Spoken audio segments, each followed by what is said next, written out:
Assalamu alaikum wa rahmatullahi ta'ala. Wa alaikum assalam wa rahmatullahi ta'ala wa barakatuh. To malam ko za ka iya bayyana mana sunanka? Sunana Basiru Adamu. Malam Basiru Adamu, na ganka sanye da kaya dai sai dai ce cau har sa'a dai. Na ganka sanye da kaya na kamar zan ce na masu dawa. To malam ko zai iya bayyana mana hakikanin sanya wannan kaya na uniform, ya fito farauta ne ko a'a ya fito ne domin wani abu?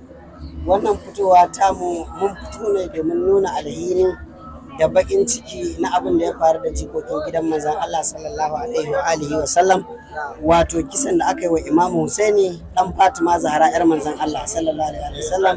An kashe shi cikin kaskanci, an wulakanta da su, an hana su ruwa. Shine muka fito domin isar da sako wa al'umma da nuna musu abin da ya faru da jikan manzon Allah, da nuna kuma bakin cikin mu, da nuna kuma kin goyon bamu ga wanda suka aka wannan abin da na fahimta a wannan nuna jaje da alhini, hatta yan tauri ma da masu dawa ba a bar su a baya ba, kowa yana iya fitowa ne bayyana ko a wannan wasu yan dawa ne musamman na yan shiya wanda suka fito domin bayyana wannan? Wannan wasu ba'adi ne na yan tauri wanda ake kiransu da yan taurin manzon Allah.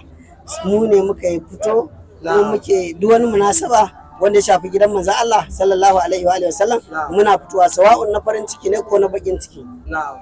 Wannan fitowar zan iya cewa hakikanin wannan zallan yan taurin ma'aiki ne, ba wai gaba daya al'ummar kafatanin yan tauri ne suka fito domin nuna wannan jaje ba. Wannan to wa'incan sakon gayyata ne ba a aika musu ba, ko a'a wannan abun kuna nufin ku kadai ne ya shafa?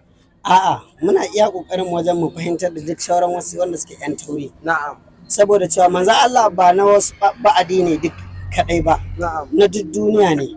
Kai hatta ma wanda ba musulmi manzon Allah zama masa rahama. To da haka muna kira ga duk wanda ya gan mu ko ya ji sakon mu, shi ma ya fito ya nuna Allah wadai da abin da aka yi jikokin manzon Allah. Masha Allah. A nan dai za mu iya cewa malam yana mika sakon gayyata zuwa ga kafatanin yan taurin duniya baki daya, domin su fito su ma su nuna jajensu da ta'aziyarsu ga iyalan gidan manzon Allah sallallahu alaihi wa alihi wa sallam. To masha Allah malam, mun gode, Allah saka da alkhairi, Allah saka wa yan taurin ma'aiki, cau sa'a dai, Allah buɗa. Masha